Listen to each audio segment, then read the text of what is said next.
Awesome. Thanks a lot for coming. I think the first thing and the first part of this is, it's been 6 months since we were hired. And obviously in the past you've seen, I don't know if there's negativity or anything, but just from a coverage perspective, but you guys have been great from a coverage perspective. Positive, professional, easy to deal with. We appreciate everything that you have done, and I appreciate media probably more than most coaches do. I don't pay attention probably, but I certainly appreciate the relationships and the coverage and consistent support. Obviously, not that you're necessarily cheering for us, but hopefully you are. In saying that, I think we've had a good summer, had a good fall. We have a long ways to go, consistent with every single season that we've ever played. And we have had a great practice on either Monday or Tuesday. Had a terrible practice yesterday. We kind of turned it around a little bit. I think we're gonna have a great one today, which will be awesome. So it's kind of the ebbs and flows of preseason. What we really try to focus on is trying to consistently improve, trying to focus on that process piece, trying to, if we have a successful day, not focusing on that necessarily, but making sure that the next one is just a little bit better. So we're competing, we're fighting. Hopefully you'll see that today, at the practice for a little bit, and then hopefully you'll see it once we play Robert Morris. I believe it's on the 4th. So I'll open it up to questions. David Eichel, HawkeyeInsider.com. Ben, when it comes to Alvaro, we didn't get the chance to really see him this summer. I guess how would you say he's progressed within your system, and I guess what do you kind of envision his role? Stretch 4, playing the 5, or just kind of give us a look into Alvaro? Yeah, so it's a unique situation when you come into our program. We demand a lot of effort. We demand a lot of different things, and he can give that. I think before we start to put a great deal of emphasis on just the teaching of the X's and O's, which we still do, we need to make sure that guys are meeting the standard which he currently is. It does take a little while with even transfers or high school kids to acclimate to the type of intensity that we want to play with, and we won't move on from that until we get that. So with him specifically, he is getting himself there. He has, a lot like with other really successful players, he can get himself to a high level of intensity very, very quickly, and he can do it for a minute. Can we get that to 2 minutes? Can we get that to 3 minutes? Can we get that to 4? And can we keep that consistent? Because his high end is high end. How we'll use him, he can play anywhere from the 3, 4, and 5, depending upon if we want to go big or if we want to play small, because of his ability to pass, his ability to stretch the floor with a shot, and then his just overall basketball IQ. So again, we probably haven't at this point used him to the level that we need to use him in practice, just because we needed to get that other stuff going first. And not because he wasn't playing hard, it's just a matter of can we get to that standard consistently. And now we can approach it with a little bit more, okay, we put you in a position to be a passer. Okay, we put you in a position to be a pick and pop. Now they create rotations, and now he becomes a passer again because of the stress that you put on the defense. Or maybe he posts a smaller matchup if he's at the 3. There's just so many different things you can do with a guy like him. Elliot? Hey Ben, Elliot Clough, Hawkeye Insider.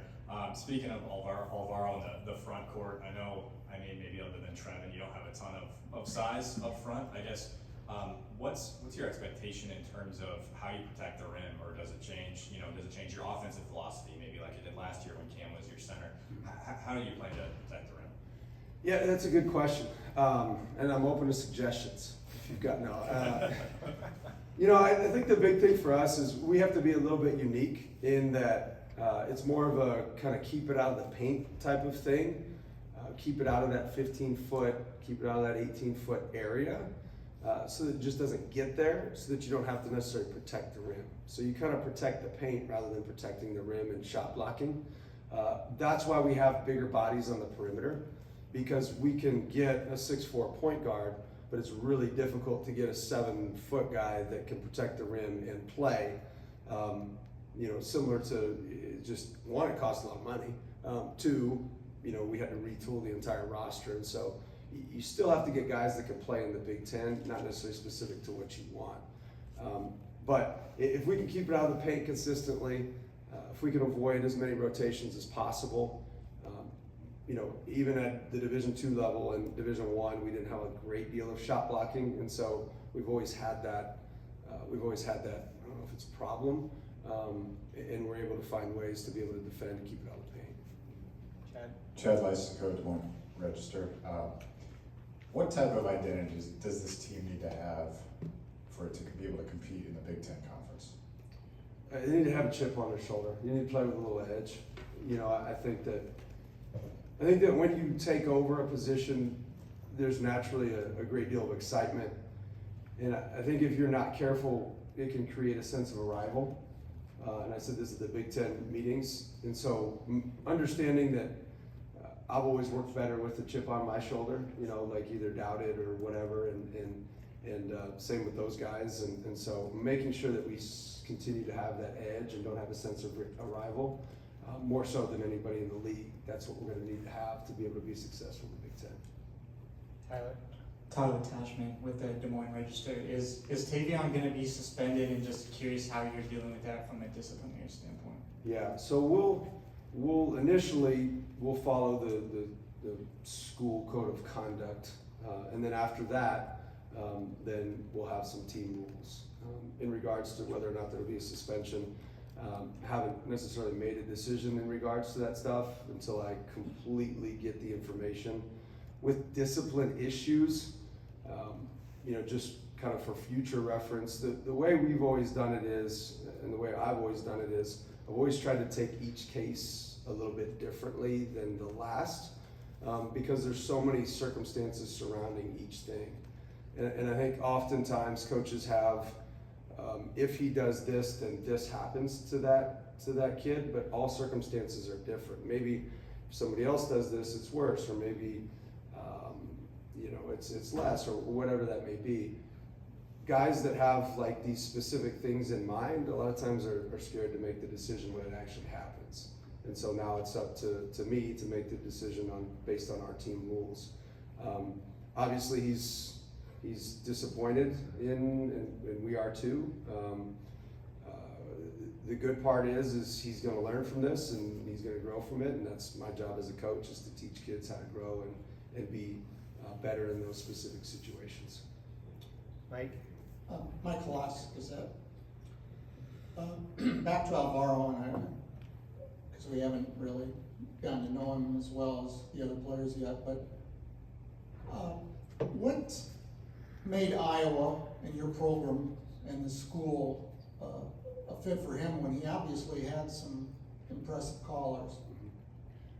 The people, I think our coaching staff got around him, and he loved our coaching staff. He loved the connection. He loved the genuineness. When we have recruiting, we do a good job with our visits. And he described it as it's not a commercial. And so it feels very real because it is. It's a very genuine visit. And I think guys that end up choosing us over other schools really value that genuine connection in what they're going to receive once they get here, even though it's not necessary for everybody, because it is a tough program. And to be able to win at the level we want to win at eventually, we need guys that are here for the right reasons, and that's why he chose that. If I could follow up, what kind of season did he have at Robert Morris last year? We can see the numbers, but I'm sure you've seen more than that. Yeah, I think the year before they were at the bottom of the league, and then he was the one returner, and they completely flipped everything, and then he was MVP of the league. I think it kind of goes with the theme of what we try to recruit is either undervalued or underappreciated, if that makes sense. And then with him, he triggered everything because he was a stretch 5 in that league, and so he could stretch the floor, he could pass, he could rebound, he could defend. He got a lot of deflections, and probably most importantly, he's fiercely competitive. almost to a fault. That's probably his greatest strength, and it's also his probably greatest weakness, is that he's got some Spanish flair, and he's got some flair to his game, which I love and appreciate. So, but we just got to harness it and hone it in, and we're getting there. Hey, Coach. Corey Brad from the Hawkeye of the Storm. Can you talk a little bit about Peyton and the process that went into his decision to play for you, and the challenges that presents for a young man playing for his dad? I know he's dealt with some of that, I'm sure, at the high school level, just having his dad be Ben McCollum, and then what is his role? What do you expect him to actually contribute to this program, this team this year? Yeah, the first part, so he was recruited, and initially our whole deal was that he wasn't going to play for me. You know, that was always kind of the thing. He did get recruited, you know, mostly low major stuff. He didn't post him because it's just not my style, and it's not his. And so, but then naturally it also hurt his recruitment. You know, I think his junior year he was being recruited when I was at Division II, and then we got Drake, and then all of a sudden some of those schools that were calling, he didn't call anymore, specific to just because they assumed that he was going to play for me. But he's not going to. Well, then he was going to play at Drake. And then obviously I got this job, so at that point it became pretty late. You know, it's fun. It is. It's. I think that probably the hardest thing for him is I've always found like there's two types of parents. There's the parents that their kid can do no wrong, and then there's sometimes the parents that their kid can do no right. Sometimes I probably trend on the second of those two, and so probably my staff is a little more on the left side, if that makes sense. He's been great in practice, honestly, above. I expected him to play at some point. You know, he's even above where I thought he was, just because he's so good defensively, and he understands that there always is going to be like a lead guard, you know, and that was the hardest position for us to recruit, was somebody to play with Bennett, because people just, you know, thought Bennett was going to have the ball too much or whatever, and so now you have that position that, not necessarily this year, but into the future, where you've got a guy that'll defend, you got a guy that'll compete. He was voted our hardest worker in the preseason, all those different things. It's been fun. When I see him at practice, though, I don't. You know it's your son, but you don't like treat it like that. I think that would be unfair to him, both ways. After the fact, it's kind of nice, and I think my wife's really jealous, because she's like, well, I used to see him all the time, and you didn't get to see him, and now you get to see him every day. It's, yeah, but it's a little different in practice, because I'm not as nice there. Madison Princeck, because I wanted to ask, with the players that followed you from Drake to here, how have you kind of used them as ways to be a leader and help introduce some of the new transfer players that haven't worked with you one-on-one in season before, to get them accustomed to the culture, and then also to help instill a lot of the things that you want to build around this program? Yeah, that's been probably the trickiest thing, is when we came to Drake, and I know everybody wants to compare the two, and so I'll just do it anyway.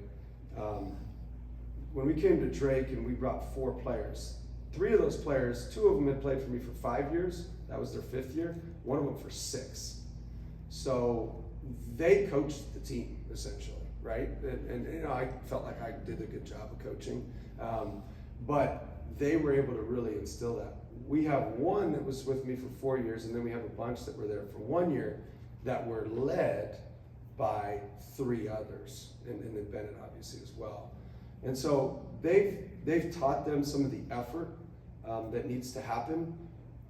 I want to challenge them to coach more, to coach the team a little bit more from that effort, from that toughness standpoint, from, hey, you need to be here, you need to be there, rather than, you know, like we had a great leader last year named Daniel Abreu. Daniel Abreu would just boom, boom, boom, and organize everything. It's like, well, he's not walking through the doors here, right? And so we need somebody else to step up and be a leader in those. But as far as like understanding me, understanding all that stuff, they've done a great job as far as that goes. Hey Ben, LA Club Hawkeye Insider again. Wanted to ask about the 25 class between Trevin, Tate, and now Trey, who reclassified.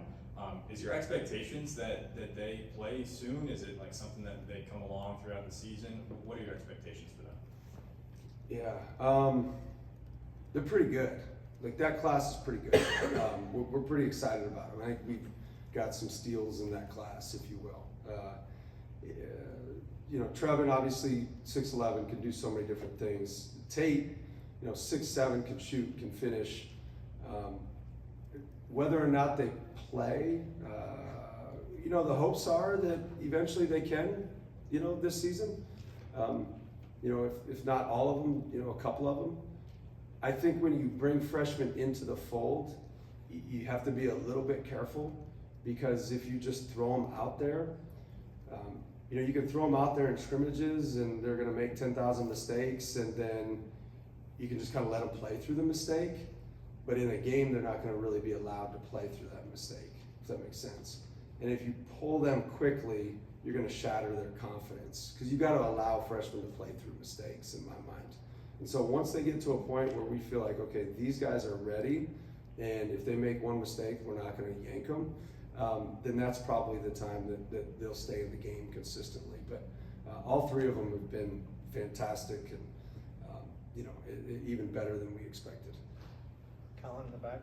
Ben, Colin Davies, KCRG. What is the biggest difference that you noticed? You had that one off season at Drake, and now you had this whole summer and fall to get ready. What is the biggest difference here at Iowa that you're seeing from other years in your career in the preparation to the season? Like just the preparation itself? Yes. You know, I think anytime you move up levels, there's more distractions. It's probably what it is. Not for me necessarily. It doesn't really distract me a whole lot. But as far as like the players themselves, because it's difficult to hide from it. And so you have to understand, you know, what it actually is, and do I value somebody's opinion in regards to this? Because, you know, there's still 18 to 22, 23-year-olds that are fairly sensitive to things. And so that would probably be the biggest difference. And expectations, you know, I think that there's a natural expectation that you're just gonna go win the Big Ten, and it's just going to show up, because that's what we did at Missouri Valley, you know, at the Missouri Valley Conference. And so I'm not saying we're not going to compete, and I'm not saying we're not going to be there or be good, but it is hard to be good, and that's where I think sometimes when you have those distractions, sometimes maybe your guys don't understand, like, no, it's actually supposed to be hard. It's supposed to be a struggle. And that's the cool part about being able to win championships. It's not the actual championship itself. That's great, but it's the struggle and the fight to be able to get to that level. And so you have to avoid some of those distractions to be able to do that. Shannon. Hey Coach, Shannon Earhart, KCCI, all the way back here. Who's impressed you the most? I would say at this point, Trevin. I mean, Trevin's been great. He's really gotten himself into shape. He can really pass it. The game slows down for him. He can shoot. Yesterday, I think it was 2 for 2 or 3 for 3 from 3. You know, just does a lot of good things. Great attitude. That's probably even one of the more overwhelming things that I didn't expect. You know, guys are winners. They're naturally going to win. But his attitude is through the roof. You know, and so he's been great in the preseason. All right, time for a few more, Coach. We'll go 4 more. David. David Eichel, HawkeyeInsider.com.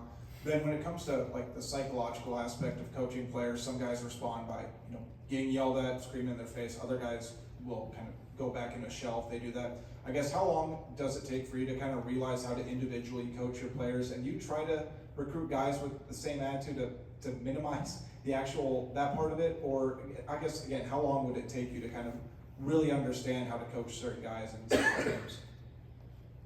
Yeah, it doesn't take long to figure out a personality. You know, whether it's, I think that's something that as a coach you naturally have to study. I had a stepfather that was a narcotics officer, so he would investigate me every second, and then I've got a mom that's a judge, so I probably come by it just by them, because he just makes quick reads and kind of figures it out, and my mom was very similar in respect to that. I think how long it takes to get out of them what you want out of them based on how you coach them is the tricky part, because some people aren't going to develop as quickly as others, and some teams aren't going to develop as quickly as others. And so, you know, some need to solution find, for themselves, and then some need a little bit more structure. And so everybody is pretty unique. I think the big thing, the way my style is I'm fairly intense, and so I need to make sure that I'm careful in regards to that I don't necessarily use a ton of fear, but still add the intensity to it. And so what I mean by that is you try to tell guys what to do rather than what not to do. And so if you can consistently, hey, we'd like you to do this rather than don't take that shot, a lot of times it eliminates those weaknesses, but it takes more time to do it that way. Fear coaches probably get a little bit more results early in the season, and then late in the season, those same fear coaches, you'll see those are the teams that finish 2-8, and we'd like to finish 8-2. So that's our style. Well, I shouldn't say 2. I don't like to say 2. What's 2 are you gonna lose? That's dumb. That was dumb. Kevin Lehman, ESPN. Coach, I understand that you had an outside scrimmage with another team. What were the positives that came out of that? What areas do you feel you need to work on? The positives are we got a lot of guys in. We were able to see guys in different environments to a really well-coached team who I've played in the past when he was at Lincoln Memorial. And that's the positives. We don't necessarily scout our scrimmages, and that's kind of been a historical thing. I can remember my first season at Northwest. We played a school, and you would know, played a school in Mid-America Nazarene, and they were one of the best NAI teams in the country. Every year they were 35 wins, and we'd go to championships and win championships. And I was like, okay, let's schedule these guys. And we went down there, and I think we beat them by 35, 40, something like, which, Division II, which again, I know you are aware of, but, a good NAI team should generally beat an average Division II team pretty consistently. And we beat them by 35. I'm like, man, we're gonna be pretty good. We ended up 12-15 that season. And so when I talk about like the fear coach perspective or certain things, with those scrimmages, then we kind of adjusted the way we do it is for that specifically to the first scrimmages, we don't scout. We kind of allow our guys to solution find. We kind of allow them to suffer and see if they can work through some problems. So those scrimmages don't usually feel good. The difference is now we're at the Division I level where people pay attention to your closed scrimmages. Whereas in the past, if they paid attention to the scrimmage versus William Jewell College when we got beat by 15 and then went 38-0, realize it's kind of a consistent theme in our program. So I don't know that we read into it as much as what we did achieve from it is we need to work against switching. We need to work against a press. We need to, when runs go against us, we need to be able to function on the floor together and not need a timeout, because in a loud environment, we're gonna need those things. And then, there's a few guys that probably made their way into the lineup late in the scrimmage where it was the last couple segments where they played great. So we're pretty excited about that part of it. Tyler Tashman with the Des Moines Register. You mentioned it's difficult to be good in the Big Ten and expectations that maybe come with that. What are your expectations for your first season here? And I know it might not necessarily be a black and white answer, but just what are your expectations of what you want to do in year one? You know what I think the biggest thing that I want to do is one, make the state of Iowa and the University of Iowa proud of the kids that we coach and proud of the toughness that they show and the communication and the connectivity that they show. And then two, bring everybody with us in regards to that. And so I think a lot of times when you have consistently successful programs, it's not just the coaches, it's not just the players, it's the community, it's the students, it's the state of Iowa, it's anyone that's a Hawkeye fan that rallies and understands, hey, this is gonna be hard and we want you a part of that, and we wanna build it into something, special where it can sustain success. And so those two expectations for me is what I'm searching for. So we've talked about how we get out in the community. We want to serve and give to the community as much as and to you guys, so that either it's reciprocated or it's not, because either way we plan to have some success. but it's a lot easier when everybody's driving forward and everybody's like, man, let's go, let's do this thing, and let's fight together. And hopefully we've got a community that'll do that. We got fans that'll do that, and then I know we have players that'll do that. All right, final question, Coach Scott? Hi, Scott Dockman with The Athletic. I wanted to ask you about, from no matter where you've coached, your efficiency has remained high in recent years, but the tempo has changed depending on the personnel around you, whether it's faster in Northwest Missouri State or you slowed it down a little bit, probably based on the personnel last year. Where do you anticipate going this year with your current lineup, and how does Bennett Sturts play into that, because he's been able to kind of dictate the tempo at pretty much every location he's been? Yeah, and he'll still dictate the tempo. So a lot of times we play as fast as our point guard wants to play, to be perfectly honest. And last year we wanted to play a little bit faster, but obviously couldn't get a shot, which you're well aware of. Specific to this year, kind of probably depends on the lineup.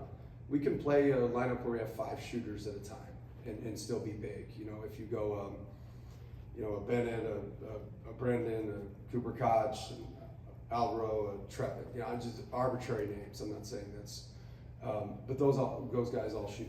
And so now you play 5 shooters, but then maybe you play a lineup where people can shoot, but they're not like shooters. And so maybe your tempo slows simply because you just can't get a shot at the rim. I will say this, our defense dictates a little bit of that tempo, meaning it takes a while to get a quality shot against us. If you have a team that's actually patient and doesn't take early average, that dictates some of that pace. We will try to score in transition as much as we can. We don't probably want to get into being Alabama that's going like this. I will say that. So that probably isn't going to happen. Maybe it'll happen in my tenure if we get, freaky athletes and the Big Ten speeds up, but we'll play to whatever wins the game. So if a team plays fast and we need to play slow to change it, then we'll do that. If a team plays slow and we need to play fast, then we'll do that. Whatever it is to win the game, but we're going to be efficient. That's what we need to make sure that we are consistently, so that we can set our defense so that you can't, you won't score as many points. Take good shots. You're efficient, the ball goes through the basket more, you can sprint back easier, you set your defense, your half-court defense gets a stop. If you get the stop on defense, now your offense is better because you're playing in transition offensively, ball goes through the basket more, and then you come back. So it all kind of works together based on your personnel. Not to go into too much. If you guys want to talk basketball, we can do this all day. All right, thank you, Coach. Awesome, thank you guys. All right, guys, players will